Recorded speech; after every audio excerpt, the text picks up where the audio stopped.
Predznaci smaka svijeta i sudnjeg dana.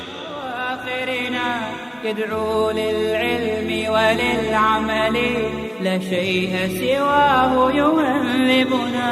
هذا القرآن هو الهادي لأوائلنا وأواخرنا يدعو للعلم وللعمل لا شيء سواه يهذبنا.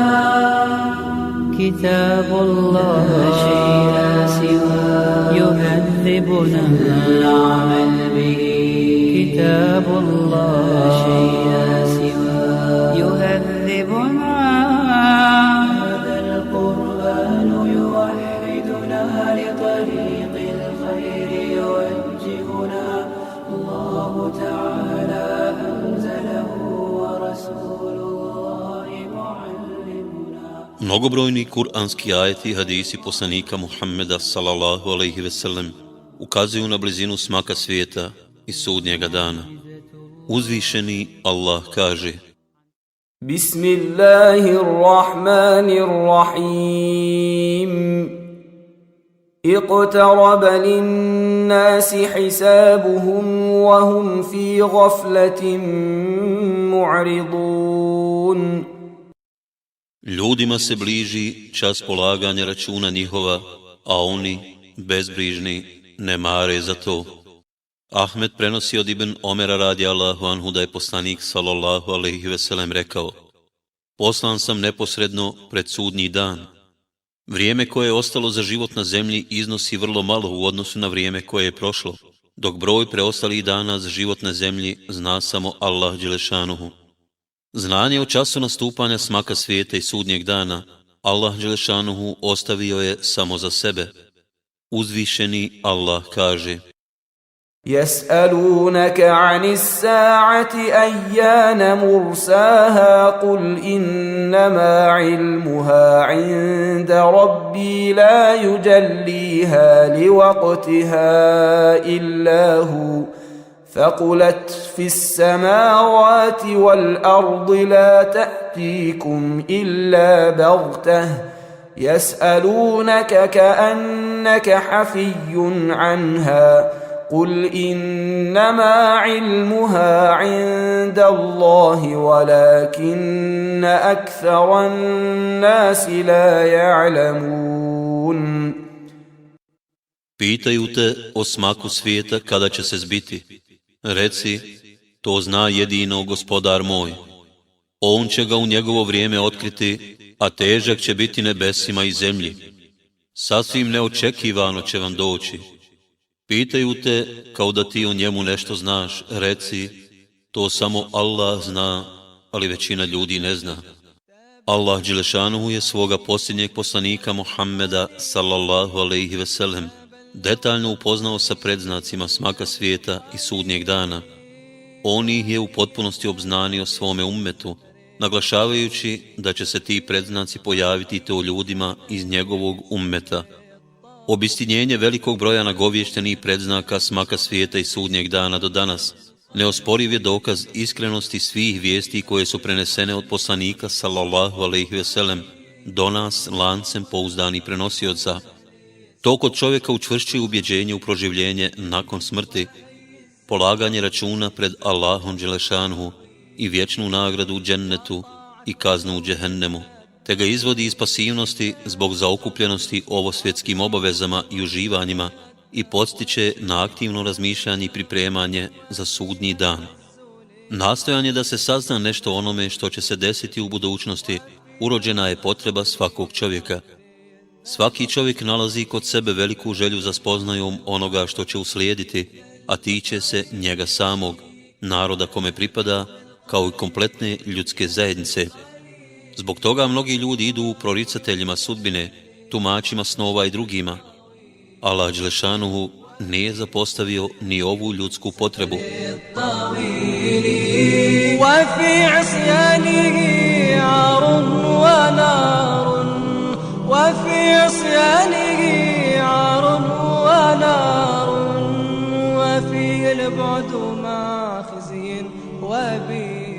Predznaci smaka svijeta i sudnjeg dana dijele se na dvije vrste.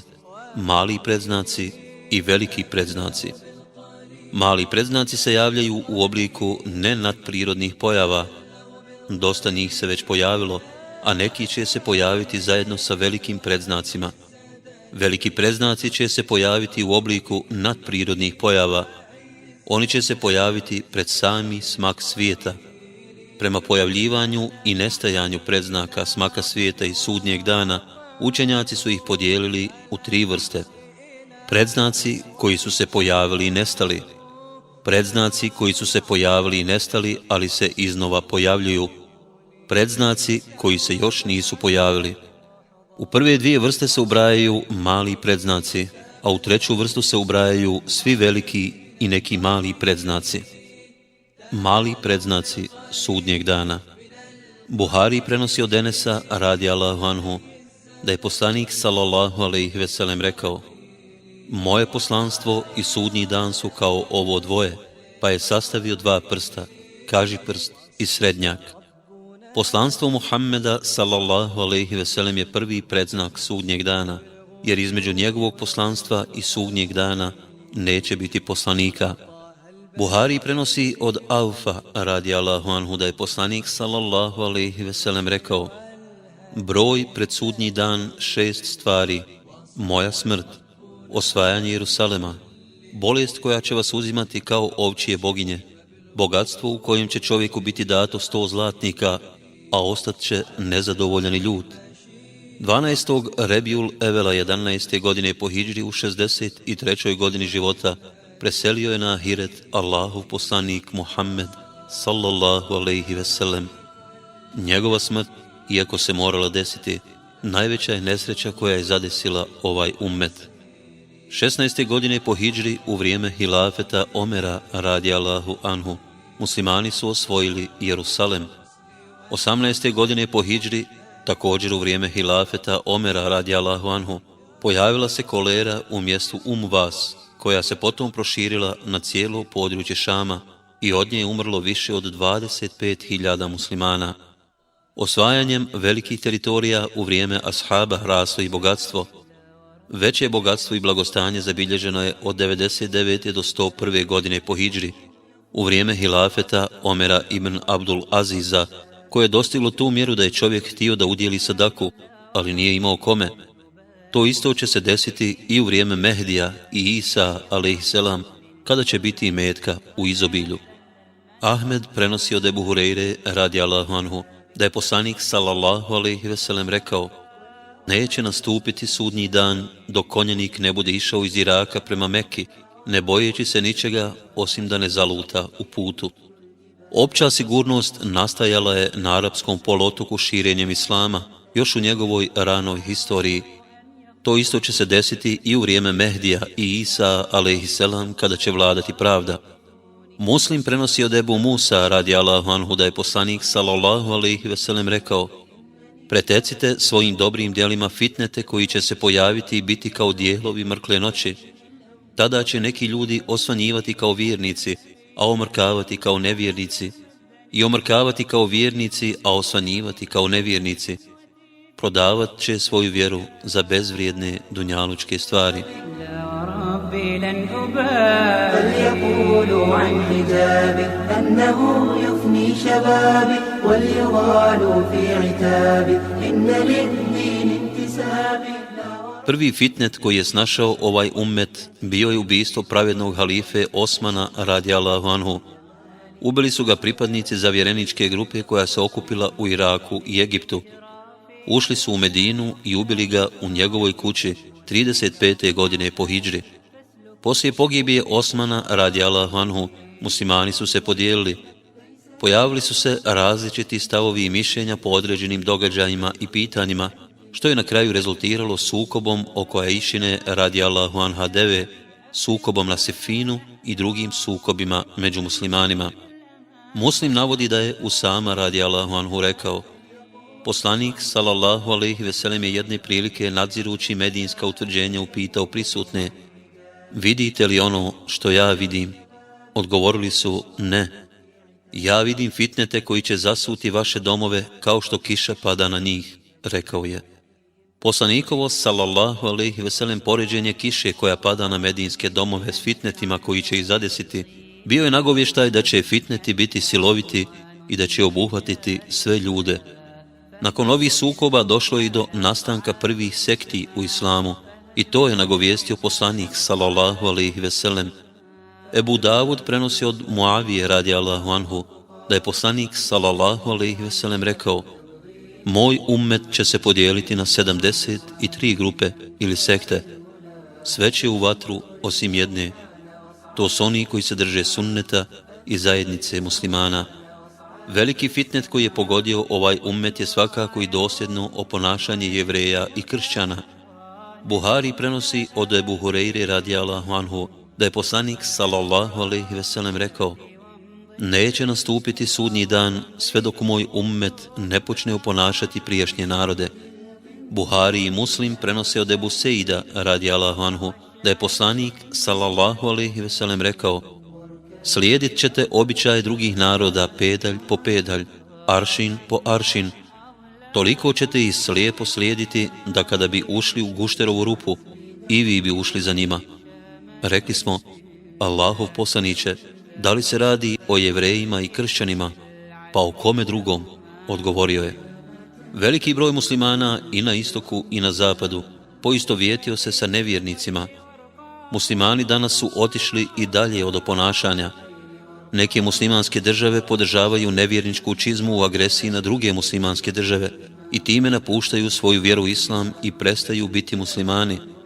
Poslanik sallallahu alejhi ve sellem kaže: tada će neki ljudi osvanjivati kao vjernici, a omrkavati kao nevjernici, i omrkavati kao vjernici, a osvanjivati kao nevjernici.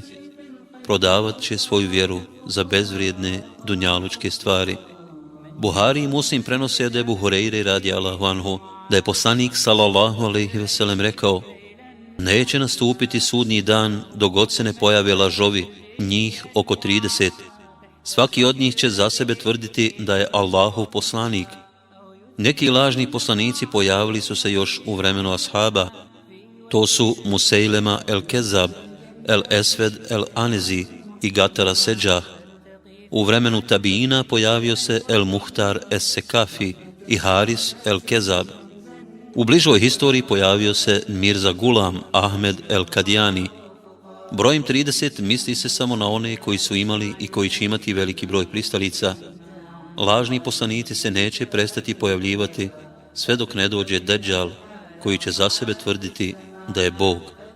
Buhari i Muslim prenose od Ebu Hureyre radijallahu anhu da je poslanik sallallahu alejhi ve sellem rekao: neće nastupiti sudnji dan sve dok se ne pojavi vatra na hidžaskoj zemlji koja će obasjati vratove deva u Basri. 654. godine po hidžri pojavila se velika vatra u istočnom dijelu Medine koja je bila toliko velika da je obasjala vratove deva u Basri. Buhari prenosi od Ebu Hureyre radijallahu anhu da je poslanik sallallahu alejhi ve sellem rekao: kada se izgubi povjerenje, očekujte sudnji dan. Kada se odgovorni poslovi budu davali neodgovornim ljudima, očekujte sudnji dan.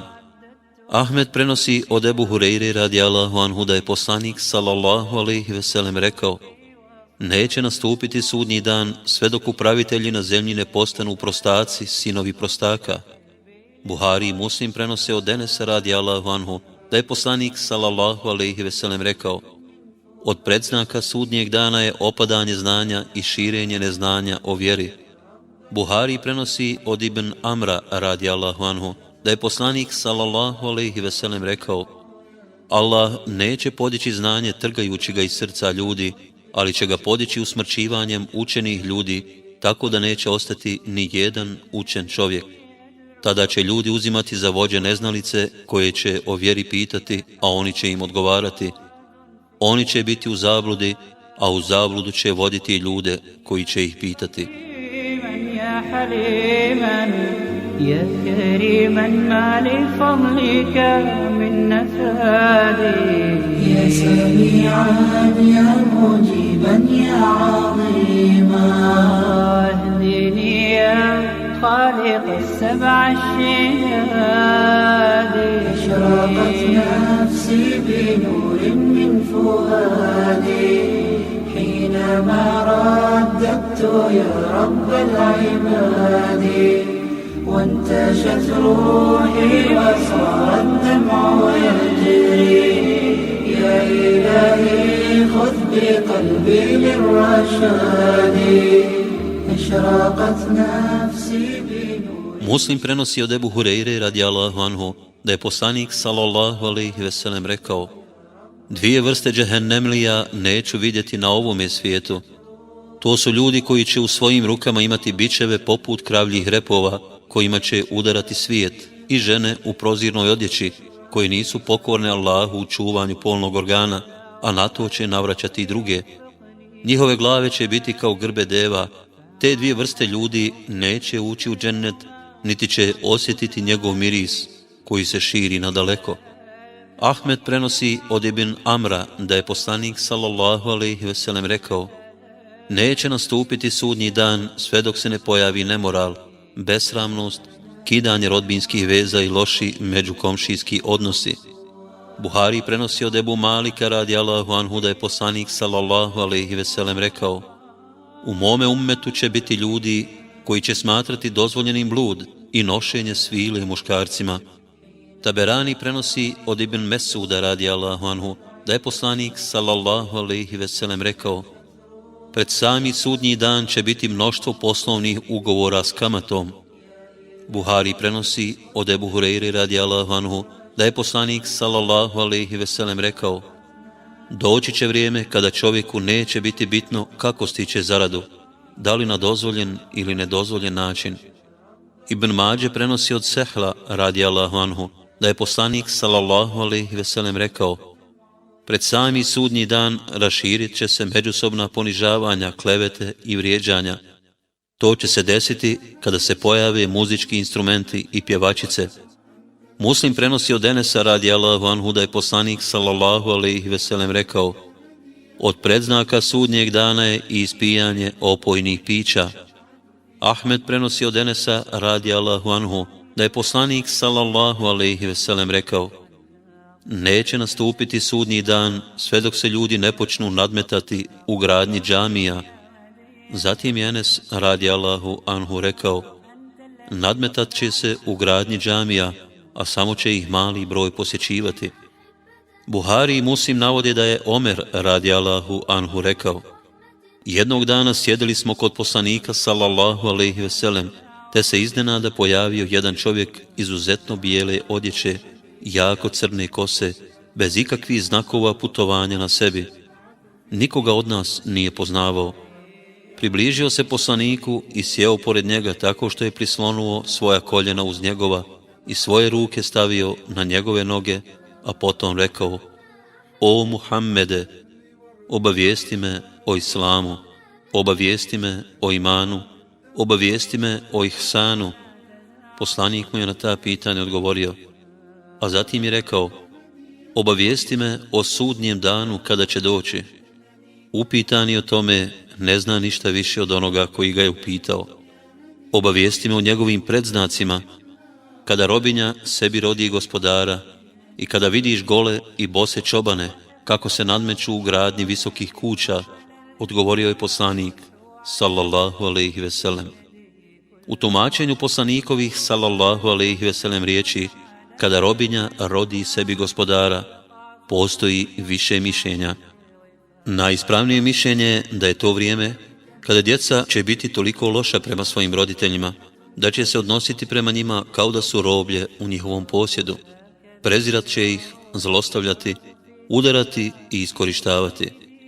Muslim prenosi od Ebu Hureyre radijallahu anhu da je poslanik sallallahu alejhi ve sellem rekao: neće nastupiti sudnji dan sve dok ne učesta heređ. Prisutni su upitali: a šta je to heređ? Ubijstva, odgovorio je poslanik sallallahu alejhi ve sellem.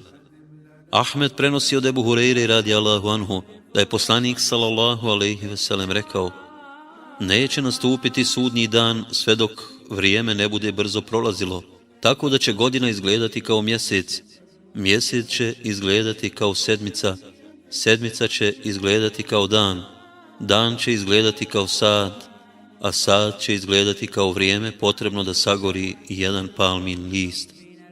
Muslim prenosi od Ebu Hureyre radijallahu anhu da je poslanik sallallahu alejhi ve sellem rekao: kada vrijeme bude brzo prolazilo, skoro da ni jedan sam vjernika neće biti neistinit. Najistinitije snove imat će oni koji budu najiskreniji u govoru. Ahmed prenosi od Ibn Mesuda radijallahu anhu da je poslanik sallallahu alejhi ve sellem rekao: od predznaka sudnjeg dana je da će čovjek nazivati selam samo onima koje poznaje. Poslanik sallallahu alejhi ve sellem nas je posticao na nazivanje selama svima, i onima koje poznajemo i onima koje ne poznajemo. Muslim prenosi od Ebu Hureyre radijallahu anhu da je poslanik sallallahu alejhi ve sellem rekao: nećete ući u džennet sve dok ne budete vjerovali, a nećete vjerovati sve dok se ne budete voljeli. Hoćete li da vas uputim na djelo koje kada budete činili međusobno ćete se voljeti? Širite selam. Ibn Huzeyme prenosi od Ibn Mesuda radijallahu anhu da je poslanik sallallahu alejhi ve sellem rekao: od predznaka sudnjeg dana je da će ljudi prolaziti kroz džamije, a u njima neće klanjati ni 2 rekjata. Neke džamije su postale poput muzeja, a nekada su bile mjesto slavljenja, hvaljenja i veličanja Allaha dželešanuhu. Dok su neke džamije toliko prostrane, kao što su Mesdžidul Haram u Meki i Mesdžidul Nebevi u Medini, da ljudi prolaze kroz njih da bi skratili svoj put. Buhari prenosi od Enesa radijallahu anhu da je poslanik sallallahu alejhi ve sellem rekao: od predznaka sudnjeg dana je mnogo iznenadnih smrti. Ahmed prenosi od Seleme ibn Nufejla radijallahu anhu da je poslanik sallallahu alejhi ve sellem rekao: pred sudnji dan će se pojaviti velika smrtnost, nakon koje će uslijediti veliki broj zemljotresa. Hakim prenosi od Ebu Umame radijallahu anhu da je poslanik sallallahu alejhi ve sellem rekao: zanočit će grupa ljudi iz moga ummeta nakon hrane, pića i zabave, pa će osvanuti pretvoreni u majmune i svinje. Ebu Davud prenosi od Enesa radijallahu anhu da mu je poslanik sallallahu alejhi ve sellem rekao: o Enese, ljudi se naseljavaju u različita mjesta. Jedan od gradova kojeg će naseliti zvat će se Basra, pa ako budeš prolazio kroz Basru ili uđeš u nju, pripazi se njene slanače, sidrišta, njene čaršije i vrata njenih vladara. Ti se drži njenih krajeva, jer će u njoj biti propadanja tla, padanja kamenja sa neba, žestokih zemljotresa i narod koji će zanočiti u selametu, a osvanuti pretvoreni u majmune i svinje. Allah dželešanu će ovim oblicima kazni kažnjavati ljude zbog njihovog neprijateljstva prema Allahu dželešanu i neposlušnosti njegovom poslaniku sallallahu alejhi ve sellem. Ta kazna će zahvatiti i vjernike kada se umnoži zlo. Ebu Davud prenosi od Sevbana radijallahu anhu da je poslanik sallallahu alejhi ve sellem rekao: doći će vrijeme kada će se nevjernički narodi pozivati na vas, kao što se gladni ljudi pozivaju na zajedničku im sofru, bez ustručavanja. Prisutni su upitali: Allahov poslaniće, da li će nas tada biti malo? Naprotiv, tada će vas biti mnogo, ali ćete biti kao mulj kojeg nosi voda. Allah će iz prsa vaših neprijatelja izvaditi strahopoštovanje prema vama, a u vaša srca će ubaciti vehn. A šta je to vehn, neko je upitao. Privrženost dunjaluku i dunjalučkim uživanjima i preziranje smrti, odgovorio je poslanik sallallahu alejhi ve sellem.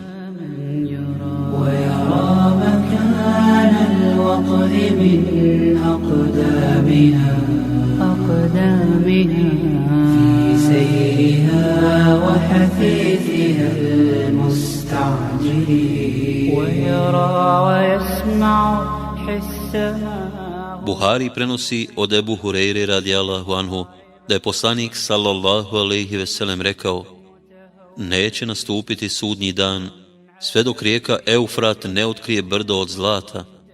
Zbog tog brda ljudi će se međusobno ubijati. Od 100 bit će ubijeno 99 i svako od njih će tada reći: nadam se da ću ja ostati živ. Najvjerovatnije je da će rijeka Eufrat promijeniti svoj tok i otkriti brdo od zlata koje je zasuto i prekriveno zemljom i prašinom. Neki spominju da je to brdo već pronađeno i povezuju okupaciju Sjedinjenih Američkih Država i njihovih saveznika Iraka s tim. Allah dželešanuhu najbolje zna.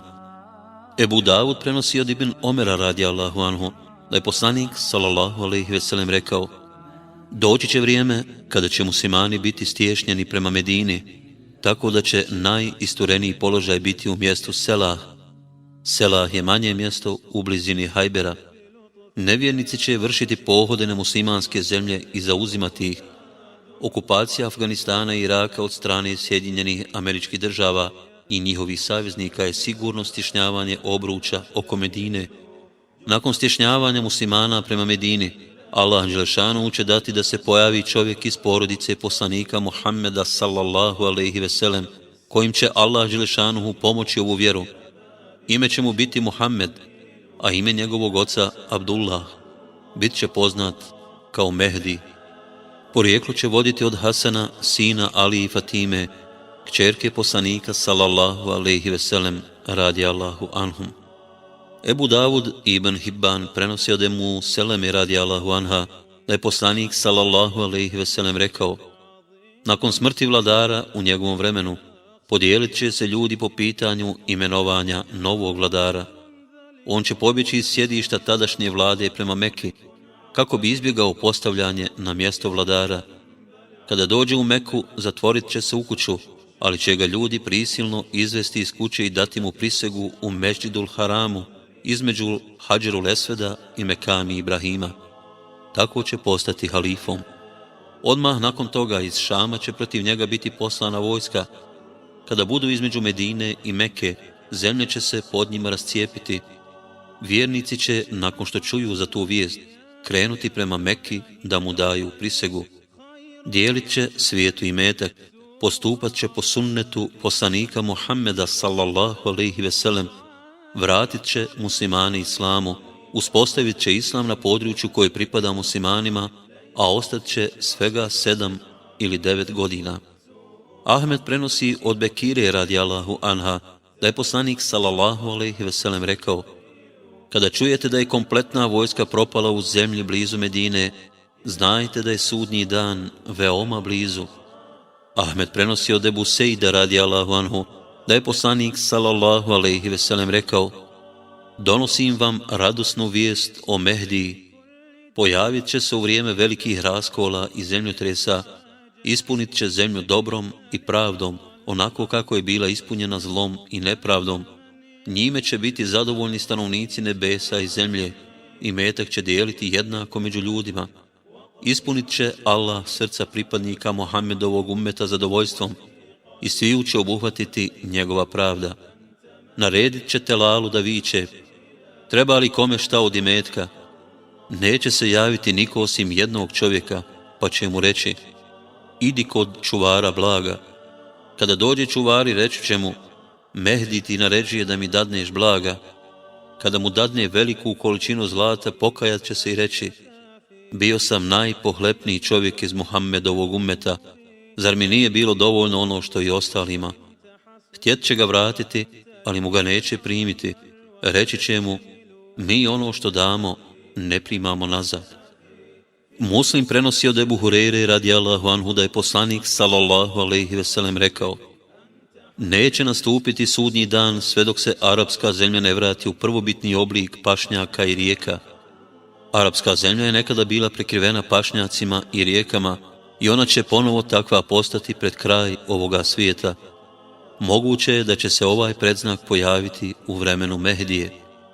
Buhari prenosi od Avfa radijallahu anhu da je poslanik sallallahu alejhi ve sellem rekao: broj pred sudnji dan 6 stvari: moja smrt, osvajanje Jerusalema, bolest koja će vas uzimati kao ovčje boginje, bogatstvo u kojem će čovjeku biti dato 100 zlatnika, a ostat će nezadovoljan i ljut, fitnet koji neće ostaviti ni jednu muslimansku kuću, a da u nju neće ući, i primirje između vas i kršćana koje će oni prekršiti i nakon kojeg će doći pred vas pod 80 zastava. ispod svake zastave 12.000 vojnika. Mehdi će biti halifa muslimana i predvoditi ih u ratu protiv 960.000 kršćanskih boraca. Muslim navodi da je Juseir ibn Džabir radijallahu anhu rekao: uskovitlao se nekakav crven vjetar nad Kufom, dođe neki čovjek izbezumljen od straha Abdullahu ibn Mesudu radijallahu anhu govoreći: nastupa smak svijeta. Na tomu ibn Mesud reče: neće nastupiti smak svijeta dok ne dođe vrijeme u kojem se ostavština umrlog neće dijeliti i u kojem se ratnom plijenu niko neće radovati. Potom rukom pokaza prema Šamu i reče: neprijatelji će se sakupiti radi borbe protiv muslimana, a i muslimani će se sakupiti radi borbe protiv njih. Hoćeš reći Rimljani? Upita on. Da, odgovori ibn Mesud. Bit će to okršaj žestokih razmjera. Muslimani će isturiti svoju jedinicu smrti. Borit će se dok ne nastupi noć. Pobjednika neće biti, a jedinica smrti će iz stroja izbačena biti. Drugog dana muslimani će isturiti drugu jedinicu smrti. Pobjednika neće biti, a jedinica smrti će iz stroja izbačena biti. Trećeg dana muslimani će isturiti treću jedinicu smrti. Pobjednika neće biti, a jedinica smrti će iz stroja izbačena biti. Četvrtog dana preostali muslimani krenut će naprijed. Allah će učiniti nevjernike poraženim. Muslimani će ih ubijati na dotada nezapamćen način. Čak će i ptice pored nevjernika mrtve padati, od 100 ljudi samo će jedan preživjeti. Kome će tada do ostavštine umrlog biti i ko će se nakon toga ratnom plijenu radovati? Ovaj sukob odvit će se u Šamu, u blizini glavnog grada Sirije, Damaska. 6 godina nakon pobjede muslimana nad kršćanima, muslimani će na čelu s Mehdijem krenuti prema Istanbulu. Allah dželešanuhu će dati muslimanima da ga osvoje bez borbe. Njihovo oružje bit će tehlil, la ilahe illallah, i tekbir, Allahu ekber. Muslim prenosi od Ebu Hureyre radijallahu anhu da ih je poslanik sallallahu alejhi ve sellem upitao: jeste li čuli za grad čija je jedna polovina na kopnu, a druga na moru? Jesmo, Allahov poslaniče, odgovorili smo. Neće nastupiti sudnji dan dok 70.000 potomaka Ishaka alejhi selam ne krenu na njega. Neće se boriti oružjem, niti će bacati koplja. Izgovorit će: la ilahe illallah, Allahu ekber, i pola toga grada će osvojiti. Zatim će po drugi put reći: la ilahe illallah, Allahu ekber, pa će i drugu polovicu grada osvojiti. Dok budu dijelili ratni plijen, glasnik će povikati: Deđal se pojavio, ostavit će sve i vratiti se. Mehdi će biti vođa muslimana u prvoj etapi do pobjede Islama pred smak svijeta. U drugoj i posljednjoj etapi muslimane će predvoditi Isa, sin Merjemin, alejhi selam, kada će Islam zavladati od istoka do zapada. Muslim prenosi od Huzeife ibn Usejda radijallahu anhu da je poslanik sallallahu alejhi ve sellem rekao: uistinu neće nastupiti sudnji dan prije nego se pojavi 10 velikih predznaka: dim, deđal, životinja, izlazak sunca sa zapada, silazak Isa alejhi selam, Jeđuđ i Međuđ, propadanje zemlje na istoku, zapadu i arabijskom poluotoku, a posljednji od njih je vatra iz Jemena koja će tjerati ljude na mjesto njihovog okupljanja. Ne postoji šerijatski tekst koji precizira redoslijed njihovog pojavljivanja, kao što je slučaj i sa malim predznacima, osim što su u hadisu Nevasa ibn Semmana radijallahu anhu spomenuta 3 predznaka koji će se pojaviti jedan za drugim. To su pojava Deđala, silazak Isa alejhi selama i izlazak Jeđuđa i Međuđa. 10 velikih predznaka sudnjeg dana dogodit će se u veoma kratkom vremenskom periodu. Ahmed prenosi od Ibn Amra radijallahu anhu da je poslanik sallallahu alejhi ve sellem rekao: veliki predznaci su kao bobci nanizani na koncu. Kada se prekine konac, bobci se brzo raspu.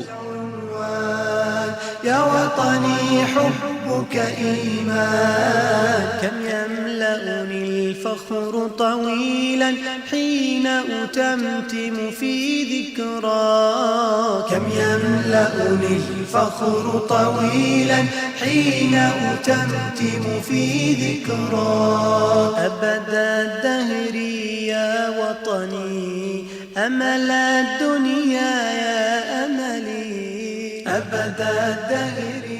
Deđal je nadnaravni lažov koji će za sebe tvrditi da je Bog. Njegovom pojavom bit će najavljena promjena cjelokupnog stanja na zemlji. Svaki poslanik je upozorio svoj ummet na njega, a Muhammed sallallahu alejhi ve sellem ga je detaljno opisao kako bi ga prepoznali vjernici iz njegovog ummeta u čijem vremenu se pojavi. Bit će izuzetno visok čovjek, bit će mlad, hodat će primaknutih prstiju i razmaknutih peta, bit će širokih prsa, gubav i šepav, imat će kovrđavu kosu i jedno sasušeno oko, bit će rumen i širokog čela. Između očiju će mu biti ispisana 3 nepovezana slova, kaf, fa i ra, koja će označavati njegovo nevjerstvo.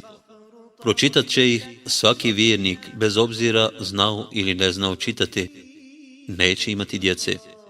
Pojavit će se u Iranu, međutim muslimanima će se ukazati tek kada stigne do mjesta između Iraka i Šama. Pojavit će se nakon osvajanja Istanbula. Ebu Davud prenosi od Ibn Busra radijallahu anhu da je poslanik sallallahu alejhi ve sellem rekao: između velike bitke i osvajanja Istanbula bit će 6 godina, a u 7. će se pojaviti Deđal. Boravit će na zemlji 40 dana. Prvi dan će biti kao godina, drugi kao mjesec, treći kao sedmica, a ostali dani će biti kao obični dani. Neće ostaviti ni jedno mjesto, a da u njega neće ući, osim Mekke i Medine.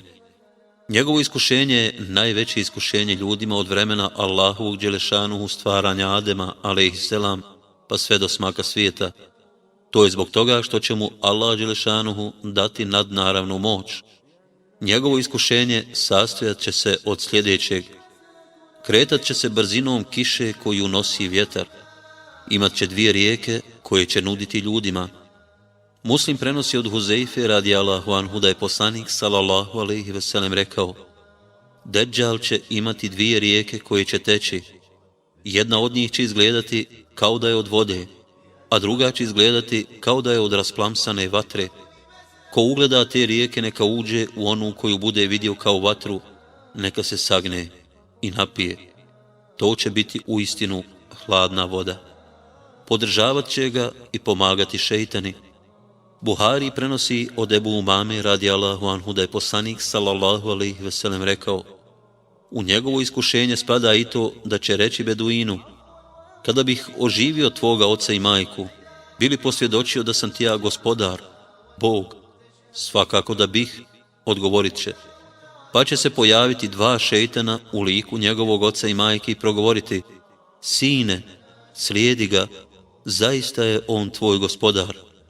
Slušat će ga i izvršavat njegova naređenja nežive stvari i životinje. Muslim prenosi od Nevasa radijallahu anhu da je poslanik sallallahu alejhi ve sellem rekao: doći će jednoj grupi ljudi pa će ih pozvati da vjeruju u njega kao Boga i oni će mu povjerovati, pa će narediti oblacima da im spusti kišu i kiša će liti. Naredit će zemlji da iznjedri dobre plodove, pa će izrasti dobri plodovi. Onda će naići pored ruševina pa će reći: izbacite svoje blago, pa će za njim ići i pratiti ga blago starih gradova, kao što pčele prate maticu. Ubit će mladića i nakon toga ga oživjeti. Muslim prenosi od Ebu Sejda radijallahu anhu da je poslanik sallallahu alejhi ve sellem rekao: doći će Deđal do Medine i odsjesti pred njom na nekoj neobradivoj površini. Izaći će pred njega iz Medine čovjek, jedan od najboljih ljudi u tom vremenu, pa će mu reći: svjedočim da si ti Deđal o kojem nas je obavijestio Allahov poslanik. Deđal će mu reći: ako ubijem ovoga, a potom ga oživim, hoćete li sumnjati u mene kao Boga? Nećemo, reći će. I on će ga ubiti i potom oživjeti. Taj vjernik će mu reći: Tako mi Allaha, nikada mi nije bilo jasnije ko si ti. Deđal će htjeti da ga ponovo ubije, ali to neće moći učiniti. Deđalovi sljedbenici bit će Jevreji. Muslim prenosi od Enesa radijallahu anhu da je poslanik sallallahu alejhi ve sellem rekao: Deđala će slijediti 70.000 Jevreja kao predvodnica.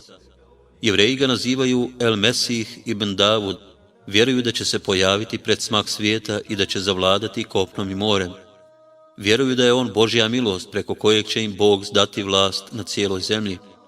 Od muslimana najviše će ga slijediti beduini i žene.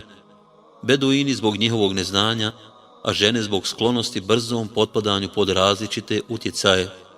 Od iskušenja Deđala čovjek se može sačuvati čvrstim pridržavanjem vjere Islama i jakim imanom, utjecanjem Allahu dželešanuhu od njegovog iskušenja.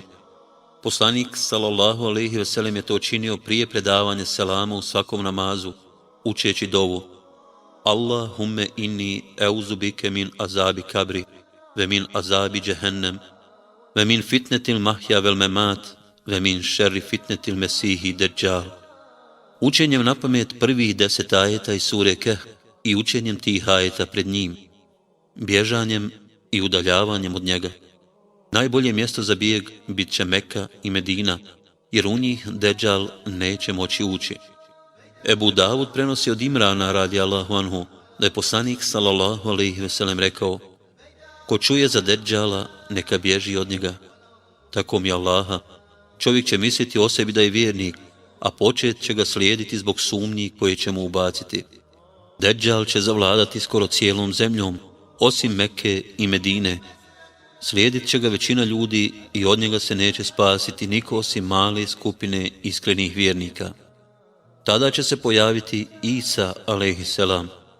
Uzvišeni Allahu Isau alejhiselam kaže: وَقَوْلِهِمْ إِنَّا قَتَلْنَا الْمَسِيحَ عِيسَى ابْنَ مَرْيَمَ رَسُولَ اللَّهِ وَمَا قَتَلُوهُ وَمَا صَلَبُوهُ وَلَكِنْ شُبِّهَ لَهُمْ وَإِنَّ الَّذِينَ اخْتَلَفُوا فِيهِ لَفِي شَكٍّ مِّنْهُ مَا لَهُم بِهِ مِنْ عِلْمٍ إِلَّا اتِّبَاعَ الظَّنِّ وَمَا قَتَلُوهُ يَقِينًا بَلْ رَفَعَهُ اللَّهُ إِلَيْهِ وَكَانَ اللَّهُ عَزِيزًا حَكِيمًا.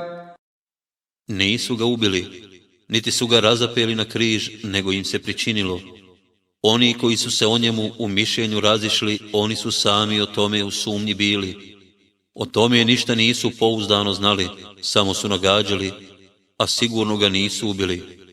Njega je Allah uzdigao sebi, a Allah je silan i mudar. Isa alejhiselam nisu ubili i na križ razapeli Jevreji, kao što to oni tvrde.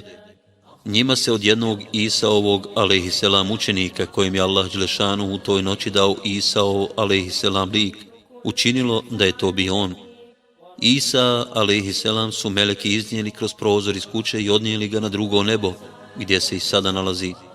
Sići će pred sudnji dan kao njegov drugi veliki predznak.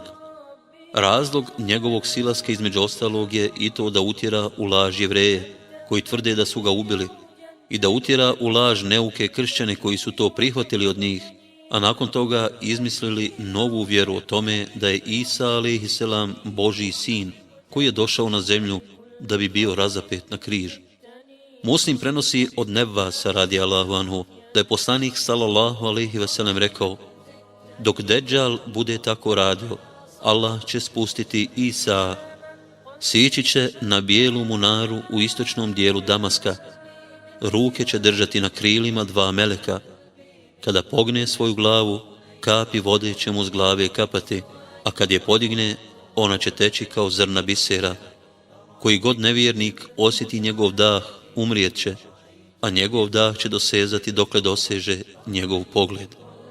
U Damasku nema munare, poznate kao bijela munara, osim one koja se nalazi u sklopu Emevijske džamije. Isa alejhiselam će od Allaha dželešanuhu na nebesima biti poučen šerijatu, s kojim je došao poslanik Muhammed sallallahu alejhi ve sellem, po čemu će se vladati i po čemu će suditi ljudima. On neće doći s novim šerijatom, jer je šerijat koji je objavljen Muhammedu sallallahu alejhi ve sellem trajan do sudnjeg dana.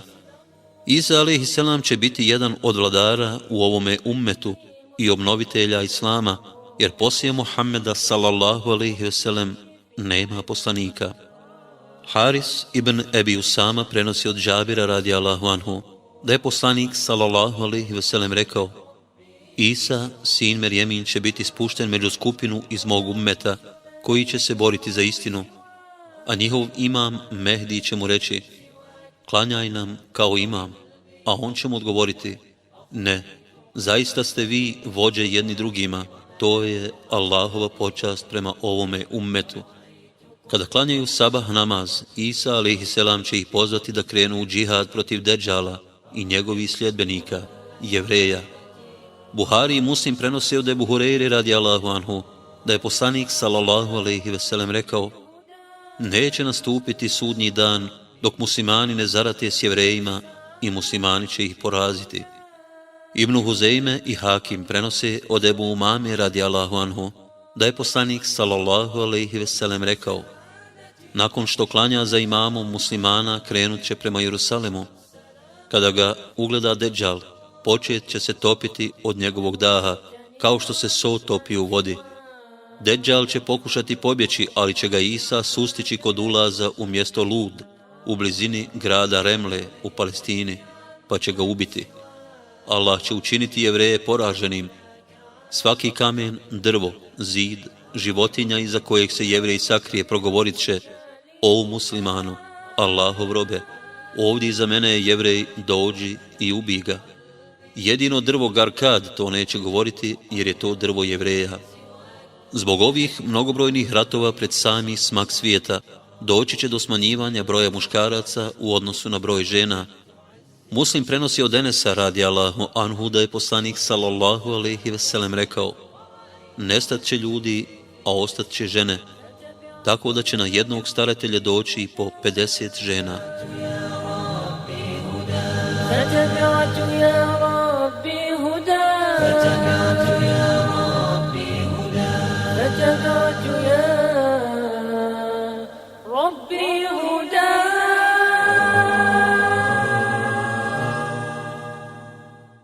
Nakon pobjede muslimana nad Jevrejima, Allah dželešanuhu će dozvoliti izlazak Jeđuđu i Međuđu. Jeđuđ i Međuđ su dva ogromna naroda. Nakon općeg potopa koji se desio u vremenu Nuha alejhi selam, Allah dželešanuhu je učinio bez potomaka sve ljude koji su sa Nuhom alejhi selam spašeni, osim trojice Nuhovih alejhi selam sinova. Zbog toga je Nuh alejhi selam drugi otac čovječanstva. Sejid ibn Musejib kaže: Nuh je ostavio 3 sina, Sama, Hama i Jafeta, a svaki od njih je predak po 3 grupe naroda. Tako je Sam predak Arapa, Perzijanaca i Bizantijaca, Ham je predak Kopta, Crnaca i Berbera, a Jafet je predak Turaka, Slavena i Jeđuđa i Međuđa. Allah dželešanu u suri El Kehf govori o pravednom vladaru Zulkarneinu, koji je vladao od istoka do zapada. U obilasku svojih podanika negdje na istoku naišao je na narod koji mu se požalio na susjede Jeđuđ i Međuđ. Uzvišeni Allah kaže: ثم أتبع سببا حتى إذا بلغ مطلع الشمس وجدها تطلع على قوم لم نجعل لهم من دونها سترا كذلك وقد أحطنا بما لديه خبرا ثم أتبع سببا حتى إذا بلغ بين السدين وجد من دونهما قوما لا يكادون يفقهون قولا قالوا يا ذا القرنين إن يأجوج ومأجوج مفسدون في الأرض فهل نجعل لك خرجا على أن تجعل بيننا وبينهم سدا قال ما مكني فيه ربي خير فأعينوني بقوة أجعل بينكم وبينهم ردما آتوني زبر الحديد حتى إذا ساوى بين الصدفين قال انفخوا حتى إذا جعله نارا قال آتوني أفرغ عليه قطرا فما استطاعوا أن يظهروه وما استطاعوا له نقبا قال هذا رحمة من ربي فإذا جاء وعد ربي جعله دكاء وكان وعد ربي حقا وتركنا بعضهم يومئذ يموج في بعض ونفخ في الصور فجمعناهم جمعا. I on pođe. Kad stiže između dvije planine, nađe ispred njih narod koji je jedva govor razumijevao. O Zulkarnejne, rekoše oni, Jeđuđ i Međuđ čine nered po zemlji, pa hoćeš li da između nas i njih zid podigneš, mi ćemo te nagraditi. Bolje je ono što mi je gospodar moj dao, reče on, nego samo vi pomozite meni što više možete i ja ću između vas i njih zid podići. Donesite mi velike komade gvožđa i kad on izravna dvije strane brda reče pušite, a kad ga usija reče donesite mi rastopljen mijed da ga zalijem. I tako oni nisu mogli taj zid ni da pređu, niti su mogli da ga prokopaju. Ovo je blagodat gospodara moga, reče on. A kada se prijetnja gospodara moga ispuni, on će zid sa zemljom sravniti, a prijetnja gospodara moga će se sigurno ispuniti. I mi ćemo tada učiniti da se jedni od njih kao talasi sudaraju s drugima. Što se tiče mjesta tog zida, pouzdano se zna da je na istoku. Neki vladari i historičari su pokušavali saznati gdje se on nalazi, ali bez uspjeha. Tirmizi prenosi od Ebu Hureyre radijallahu anhu da je poslanik sallallahu alejhi ve sellem rekao: Jeđuđ i Međuđ kopaju zid svaki dan sve dok ga gotovo ne prokopaju. Tada njihov vođa kaže: vratite se, sutra ćete prokopati to što je ostalo, ali ga Allah u toku noći vrati u prvobitno stanje. Kada dođe vrijeme da izađu, Allah će učiniti da njihov vođa kaže: vratite se, sutra ćete prokopati to što je ostalo, ako Bog da. Doći će sutradan i naći će ga onakvim kakvim su ga i ostavili, pa će ga prokopati i izaći će pred ljude. Činit će dotada nezapamćen nered na prostoru cijele zemaljske kugle i niko im se neće moći suprotstaviti. Muslim prenosi od Nevasa radijallahu anhu da je poslanik sallallahu alejhi ve sellem rekao: Allah će objaviti Isau: izveo sam narod protiv koji se niko neće moći boriti, pa skloniti robove moje na planinu Tur. Allah će izvesti dva ogromna naroda, Jeđuđ i Međuđ, koji će navaliti sa svih strana. Iza svake pješčane humke će se spuštati do jezera Taberija u Palestini. Toliko će ih biti da će vodu tog jezera popiti, a kada oni na začelju dođu do mjesta jezera reći će: ovdje je nekad bila voda. Isa i vjernici će biti u veoma teškom stanju. Jedna volovska glava će biti vrijednija od 100 zlatnika vama danas. Isa alejhiselam će učiniti dovu Allahu da uništi Jeđuđ i Međuđ i Allah će poslati na njih crve koji će ih do jutra usmrtiti. Zatim će Isa s vjernicima sići u podnožje, ali na zemlji neće naći ni jedan pedalj, a da neće biti prekriven njihovim leševima. Cijela zemlja će zaudarati njihovim smradom. Isa će zajedno s vjernicima učiniti dovu Allahu i Allah će poslati ptice dugih vratova koji će njihove leševe odnijeti i baciti u more. Allah će dati kišu. Ta kiša će svu zemlju očistiti tako da će ostati kao ogledalo. Nakon ovih događanja Isa alejhiselam će uspostaviti islam i šerijat na cijeloj zemlji.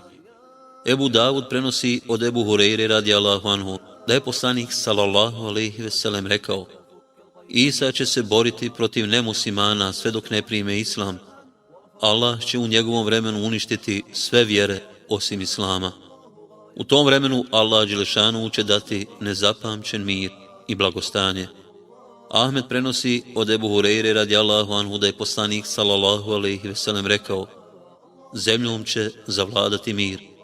Čak će lavovi biti sa devama, tigrovi sa kravama, vukovi sa ovcama, a djeca će se igrati sa zmijama koji im neće nauditi. Muslim prenosi od Nevasa radijallahu anhu da je poslanik sallallahu alejhi ve sellem rekao: tada će se velika skupina ljudi najesti od jednog nara i moći će stati u hladovinu njegove kore.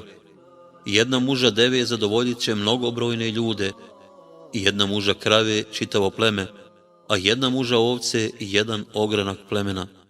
Isa alejhiselam će boraviti na zemlji nakon silaska 7 godina i nakon toga će umrijeti.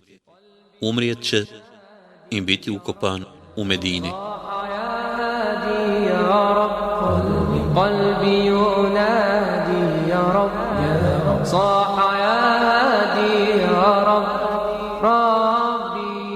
Nakon smrti Isa alejhiselam uslijedit će izlazak sunca sa zapada.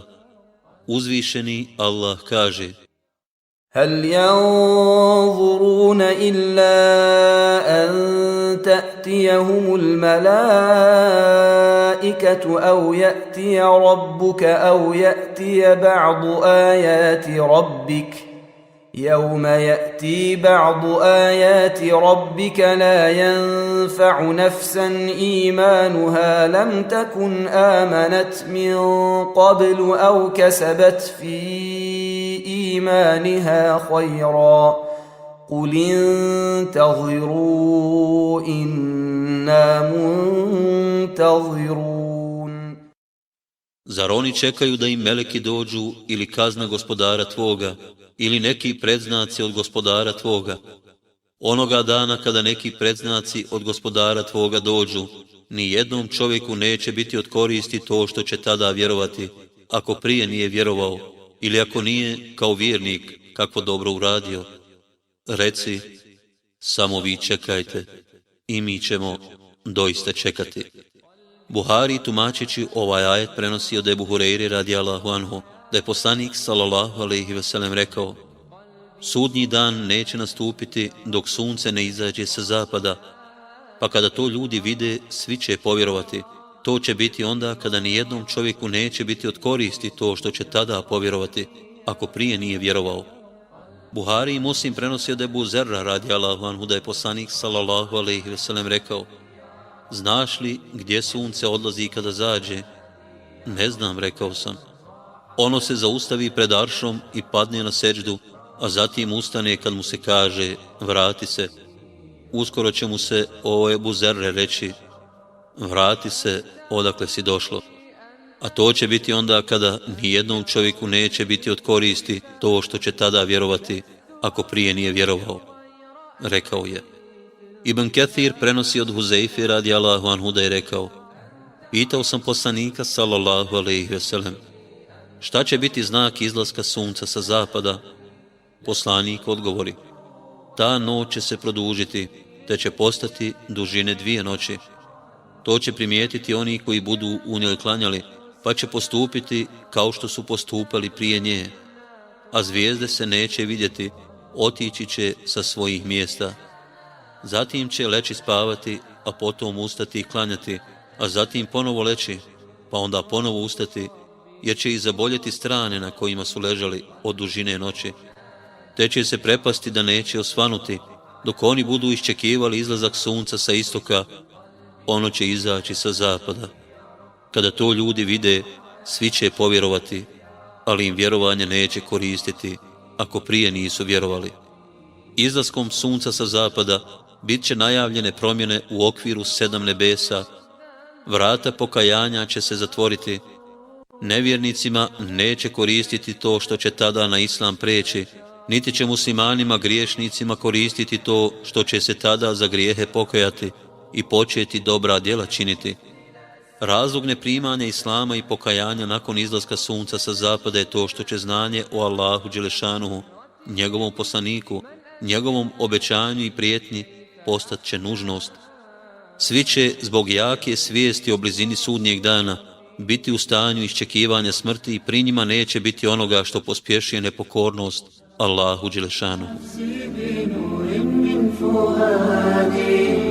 حينما رددت يا رب العباد وانتشت روحي وصار الدمع يجري يا إلهي خذ بقلبي للرحمة. Istog dana kada sunce izađe sa zapada, izaći će životinja iz zemlje. Ne zna se koji od ova dva predznaka će se prvi pojaviti. Učenjaci su se razišli u određivanju vrste te životinje. Uzvišeni Allah kaže: وَإِذَا وَقَعَ الْقَوْلُ عَلَيْهِمْ أَخْرَجْنَا لَهُمْ دَابَّةً مِّنَ الْأَرْضِ تُكَلِّمُهُمْ أَنَّ النَّاسَ كَانُوا بِآيَاتِنَا لَا يُوقِنُونَ. I kada dođe vrijeme da oni budu kažnjeni, mi ćemo učiniti da iz zemlje izađe jedna životinja koja će im reći da u dokaze naše nisu uvjereni. Ta životinja će razgovarati s ljudima. Njen govor bit će neobičan, ali jasan, nadprirodan dokaz i opomena od Allaha dželešanuhu o blizini sudnjeg dana. Izaći će iz Mežđidul Harama u Mekki. Taberani prenosi od Huzeife ibn Usejda radijallahu anhu da je poslanik sallallahu alejhi ve sellem rekao: izaći će životinja iz najvećeg mesđida. Ljudi će biti pred mesđidom. Zemlja će se zatresti i ona će se pred njima pojaviti. Ibn Ujejne kaže: izaći će kada imam krene da obavi namaz i da kaže ljudima da životinja još nije izašla. Tirmizi prenosi od Ebu Hureyre radijallahu anhu da je poslanik sallallahu alejhi ve sellem rekao: izaći će životinja iz zemlje, sa sobom će imati Musaov štab i Sulejmanov prsten. Parnut će lica vjernika štapom, od čega će postati svjetla, a to će biti znak njihovog vjerovanja. A nevjernicima će utisnuti pečat na nos i to će biti znak njihovog nevjerovanja. Ibn Zubeir kaže: životinja će im govoriti: o ti, taj i taj, budi radostan, ti si stanovnik dženneta, a ti, taj i taj, ti si stanovnik džehennema.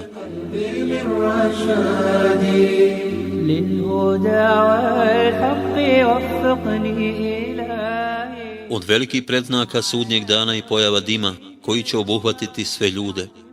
Uzvišeni Allah kaže: فَارْتَقِبْ يَوْمَ تَأْتِ السَّمَاءُ بِدُخَانٍ مُبِينٍ يَغْشَى النَّاسَ هَذَا عَذَابٌ أَلِيمٌ.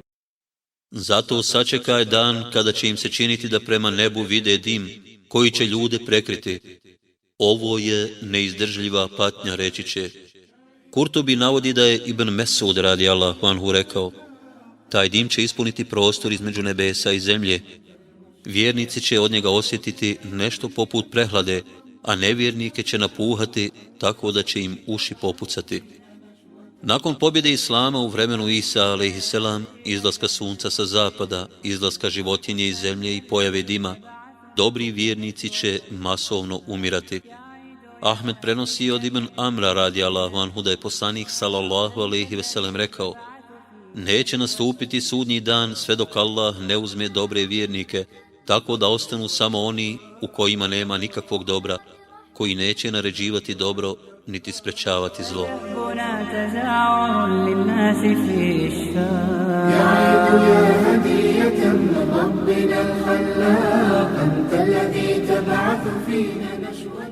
Nakon smrti dobrih vjernika ponovo će se raširiti nepokornost Allahu dželešanu i pokvarenost među ljudima pred sudnji dan. Desit će se i 3 prostorno velika propadanja zemlje. Muslim prenosi od Umu Seleme radijallahu anha da je poslanik sallallahu alejhi ve sellem rekao: nakon mene bit će 3 propadanja zemlje, na istoku, na zapadu i na arapskom poluotoku. Upitala sam: Allahov poslaniče, zar će biti propadanja zemlje u vremenu kada će na njoj biti dobrih ljudi? Da, kada većina njenog stanovništva bude pokvarena, odgovorio je poslanik sallallahu alejhi ve sellem. Propadanje zemlje i mali predznak sudnjeg dana, međutim ova 3 propadanja zemlje vjerovatno će biti prostorno mnogo veća. Nakon 3 prostorno velika propadanja zemlje, Allah dželešanu će podići Kur'an i Islam će nestajati. Ibn Mađe prenosi od Huzeife radijallahu anhu da je poslanik sallallahu alejhi ve sellem rekao: Islam će se izlizati kao što se izliže šav na košulji. Neće se znati šta je post, niti šta je namaz, niti šta je hadž, niti šta je dobročinstvo. Allah će jedne noći podići Kur'an, te od njega na zemlji neće ostati niti jedan ajet. Ostat će samo stare, iznemogle osobe koje će govoriti: zatekli smo očeve naše da izgovaraju la ilahe illallah, pa i mi to izgovaramo. Kur'an će biti podignut iz stranica na kojima je bio napisan i iz memorije ljudi. Sve to će se odviti između jacije i sabaha. Allah dželešanu će poslati blagi vjetar koji će uzeti duše preostalih vjernika. Ostat će samo nevjernici nad kojima će nastupiti smak svijeta. Muslim prenosi od Nevasa radijallahu anhu da je poslanik sallallahu alejhi ve sellem rekao: Allah će poslati blag vjetar, pa će prihvatiti svakog vjernika ispod pazuha i uzeti im duše. Ostat će samo najgori ljudi koji će otvoreno blud činiti, kako to čine magarci. Na takvima će nastupiti smak svijeta. Muslim prenosi od Ibn Amra radijallahu anhu da je poslanik sallallahu alejhi ve sellem rekao: Allah će iz pravca Šama poslati blag vjetar koji će svima na zemlji, u čijem srcu bude trun imana, uzeti dušu. Čak i kad bi se neko od vjernika sakrio u pećinu, vjetar bi u nju prodro i uzeo mu dušu. Na zemlji neće ostati niko ko će spominjati ime Allaha dželešanuhu. Muslim prenosi od Enesa radijallahu anhu da je poslanik sallallahu alejhi ve sellem rekao: neće nastupiti sudnji dan sve dok se na zemlji ne prestane izgovarati Allah, Allah. Blud će se raširiti u dotada nezapamćenoj mjeri.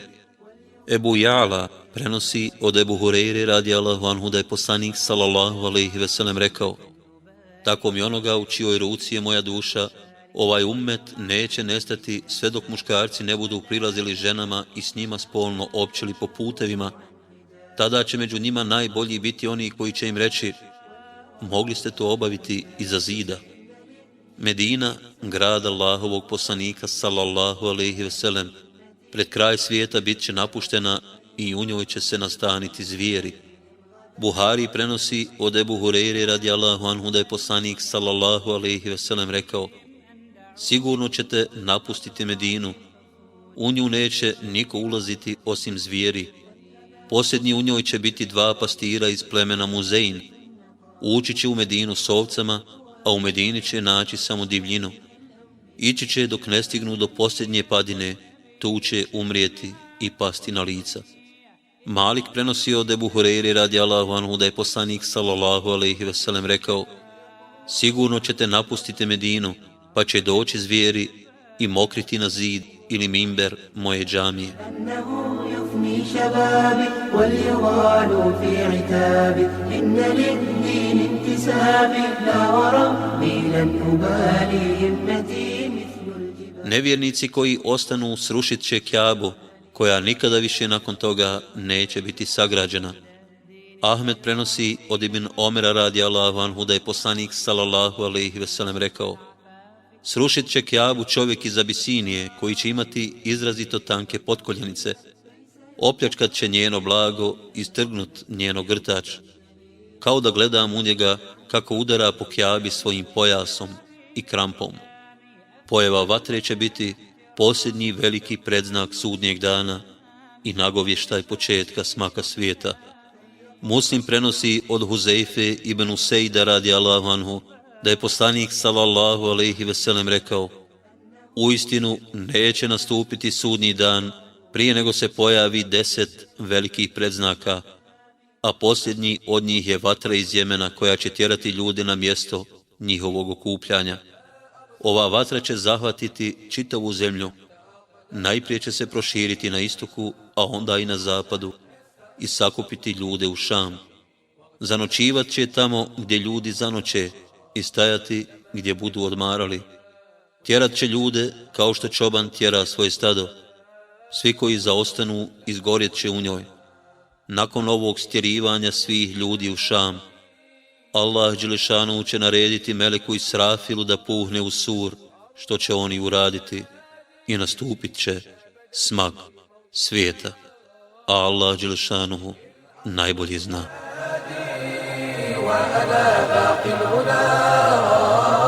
لست أرضى عن بلادي أبدا لموطنا كلما كلما كلما كلما كلما كلما كلما كلما كلما أبصرت أرضي تحت